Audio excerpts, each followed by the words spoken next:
Hello, and welcome to the Recovery Podcast. I am Jose, your host, the Recovery Master. What makes me the Recovery Master, you might ask? Well, I'll tell you. I am a recovering drug addict, specifically a crack addict, also known as a crackhead. This past May 19th, which was yesterday, I celebrated 36 years clean and sober. That's no small accomplishment, I assure you. Never in my wildest dreams I could imagine that it would be possible. Well, I'm here to tell you that it is possible. I spent the 70s and 80s doing my best to destroy my health and my life. From 1979 or 1980 until 1988, my sole purpose in life was to get high. I supported my habit through driving taxis and livery car services in New York City. I had a very wild run. I used to get high with my passengers.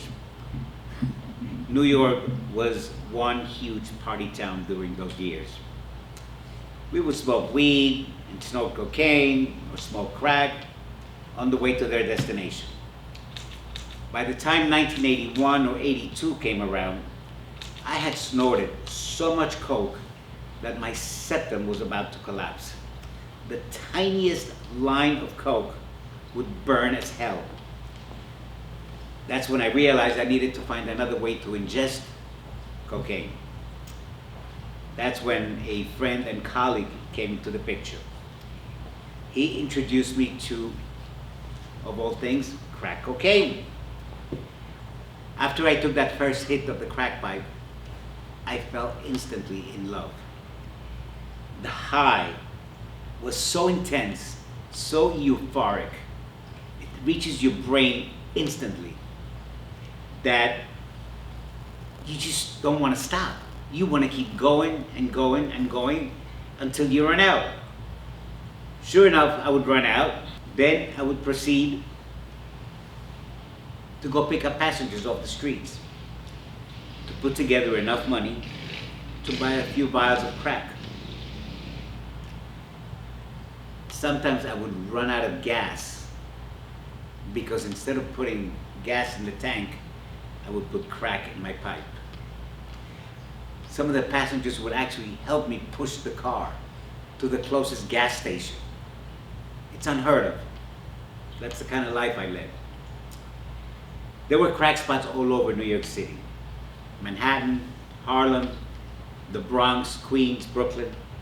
I usually prefer to stay in Manhattan and the Bronx. I knew most of the spots. After I would drop off a passenger, I would go buy me a couple of vials of crack. I knew where the closest spot was. Sometimes I would be able to score. Sometimes I would get beat up and robbed. But I didn't care. I just wanted to keep getting high. Nowadays, after I drop off a passenger, because I still drive for a living, I know where the closest gym is. I replace the drugs with the gym. So there is my qualification as a recovery master. So now we're going to talk about what it takes to get clean and sober and to remain clean and sober. The first thing that's required to beat a drug addiction is not acknowledging that we have a problem with drugs. That's the first step. The second thing is identifying the reason, what led us to use drugs and alcohol. Equally as important is admitting that we made that decision to take that first hit of the crack pipe, smoke that first joint, or take that first shot of vodka or tequila. We made that decision. I made those decisions. But there's something that triggers us to use that, to do that. More often than not is a traumatic childhood. Most of the time is usually through abuse from the parents, one parent or both parents, which causes it could be physical abuse, could be psychological abuse, or both. However, some people are fortunate enough to not let those experiences determine the course of their lives. Some people are strong enough to be able to turn that around, be strong, and make something of themselves, become disciplined, strive for greatness. Some people achieve that, some people don't. In my case, I didn't. I was weak, I admit it. I took a lot of beatings when I was a child, a lot of insults, a lot of put downs. So I felt I was worthless. And consequently, I chose the company of petty criminals. When I was introduced to weed in 1969, I was 16 years old when I smoked my first joint. I left home a month later. I ended up in some far out country where I started smoking hash. Now that really hit it. That really hit the spot. That was a lot stronger. And I just continued getting high. Because of that, I would make a fool of myself in public, and I kept getting kicked out of every place I had been to. I came back to my country of origin, Panama, and continued smoking weed, and this time I was introduced to Coke. Oh my God, that felt so good, So it's important to realize that we must own our decisions, not blame it on somebody else. Okay? Okay. So, like I said before, I started using drugs at the age of 16. Marijuana and then hashish. I already mentioned why I chose the life of drugs. And I realized that drugs had gotten the better of me sometimes in the late 70s. I remember I would go out at night to work, supposedly, and I would go out with the best intentions to just be disciplined, make money, be responsible, pay my bills. I wouldn't even last an hour. I wouldn't even last half an hour. I would just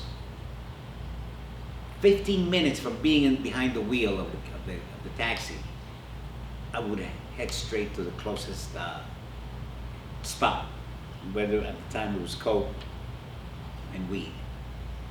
And I used to think to myself, why is it that I can't control myself? How is this thing controlling me? So that was the first realization that I had a drug problem. When you just don't have control anymore of your actions. The drugs mandate or determine what you're going to do. The first time I tried quitting drugs, it was 1981. I had just gotten separated from my first wife. I moved from Brooklyn to Manhattan. And I decided I was gonna get fit. So I started jogging. Started jogging about 1.4 miles every morning. I gradually increased it every week. After a couple of months, I was running 6 miles a day, which is pretty impressive. Somehow, the daily jogging took away the desire to smoke cigarettes, the desire to do drugs. I would still occasionally smoke weed, but for the most part, that was it,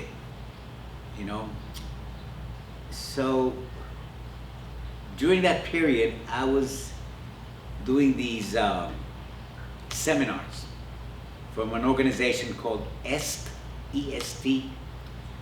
I started out with something called the EST training. Today I think it's called the Forum. And the purpose of this training is for people to realize that regardless of the circumstances, okay, we need to do the things necessary to achieve what we want. The circumstances are not going to change. It's up to us to improve our lives. So this training, it took place over 2 weekends for the 4th of July 1981. I remember it exactly. And after that training, I took a couple of other seminars from the same organization. And the last seminar I took from them, it was called the 6-day course, is where we went away to a mountain and we did some exercises, which was extremely confrontational for me. I came face to face with the most negative traits that I had, the real root cause of the problem. And it was too much for me. It was too much for me to confront. And at that point, once I came back from that 6-day course, I just took a steep nosedive. And I went back on drugs 10 times as hard as previously. And that's when my life took a turn for the worst. At that point, I had decided that the only thing that mattered was to get high. So I would stop making the car payments or the lease payments. If I was leasing a car service from somebody, I would just get a car, disappear, and I just live for the drug, live for the pursuit of the drug. I would go a week, 2 weeks, without taking a bath, without changing my clothes, or brushing my teeth. I just became a bona fide bum. At times, my body odor would become so strong, so pungent that even I couldn't take it. And I would just have to pull over at the closest fire hydrant that would be open and just clean myself up in the streets in front of everybody. I would take my shirt off and take a bath under a fire hydrant on the street. Pretty embarrassing, but at the time I didn't care. I thought it was funny. You know, people would pass by and look at me and laugh, and I would laugh with them. They were laughing at me, I would laugh with them. Pretty pathetic. When I would run out of contacts for leasing a cab to continue to, support my habit, I would just roam the streets. If I was hungry, I would go into a supermarket and steal food to eat. Got caught a couple of times. The second time I got slapped by the manager because he wanted me to pay, and I emptied my pockets and just a few coins came out. So he was out some items from the supermarket because I had eaten them. They got pissed off and he slapped me. I didn't have, the balls to, stand up to them. I just took it. Eventually he just kicked me out and that was that. I remember passing by a pizzeria in New York on 8th Avenue and, 6th Avenue between 58th and 59th. And at the time they had pizzas or Zeppoli or calzone displayed on the window or some kind of shelf, glass shelf. And I would pass by, I would grab a calzone, but one of the guys saw me, so he came after me. I ran like a bat out of hell, let me tell you. I didn't know that I could run so fast. The guy never caught me, but I got the scare of my life. I hate the damn thing. But yeah, this is the kind of life I led. It is, and it's amazing that I could stoop that low. So the reason I'm telling you all this is so that you realize that when you become a drug addict, you lose all sense of self-respect, zero dignity, and you just almost become subhuman, you know? I was lucky enough that somebody was watching out for me. It was my aunt, who was also my godmother, and she wouldn't give up on me. Everybody else in the family had given up on me, and with good reason. One of the worst things I did to my parents, which I'm deeply ashamed for until today, they had come from New York to visit, from Panama, to visit me. And I was supposed to meet them at the airport, pick them up, bring them to their hotel in Midtown. And for some reason, I had this crack hoe sitting next to me, and I couldn't get rid of her because I think I smoked her last piece of crack. So she wanted me to like replace that. And in the meantime, I got to go pick up my parents. So I got this crazy bitch next to me, and I can't get rid of her. So I still go to the airport, looking like shit, skinny, emaciated, not very clean. I park the car, go meet my parents at the baggage claim. I bring them out and I put them in a yellow cab. And they go, why? What's going on? I go, well, you know, I had a flat tire, I gotta wait for the tow truck, this and that. I'll meet you at the hotel. So I put them in a cab, send them off to Midtown Manhattan. They stayed at the Sheraton on 7th Avenue and 53rd. Sheraton, New York. I remember it like it was yesterday, you know. I get back in the car after I send them off in a yellow taxi. I get back in the car, head to the city, and instead of going to see my parents, I start picking up fares off the street to continue to get high. Eventually I managed to get rid of that woman that's sitting next to me, but I just couldn't stop. I couldn't stop getting high, man. My parents were fucking waiting for me in the hotel. 8 days had gone by, 7 or 8 days had gone by. I didn't even bother fucking calling because I was too busy getting high. I mean, I don't care how much they had hurt me as a child, it doesn't matter. You just don't fucking do something like that to your parents, you know? And it's like, that is something that I have to live with for the rest of my life. It's so fucking painful. So they eventually got fed up and left, you know? But the guilt was immense. But as soon as I took a hit of the crack pipe, I'd forget about it. Luckily, fortunately, I managed to get clean and sober while they were both still alive. Okay, I got clean. My first day, let me backtrack. I smoked my last piece of crack May 18th, 1988. I think it was around 9:30 in the morning. In the afternoon, I went to Brooklyn,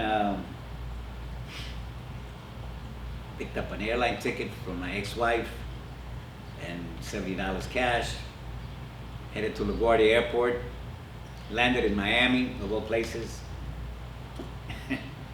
and there was this Hasidic Jew who helped me, who took me by the hand, basically, and put me in treatment the next day in a treatment center on 26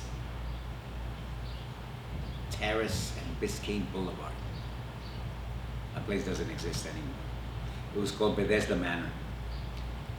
And so May 19th was the first day without drugs.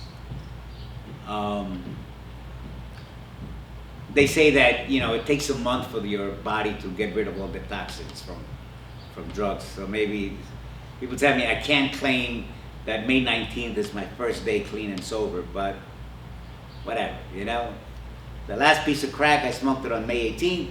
May 19th was my first day that I didn't get high.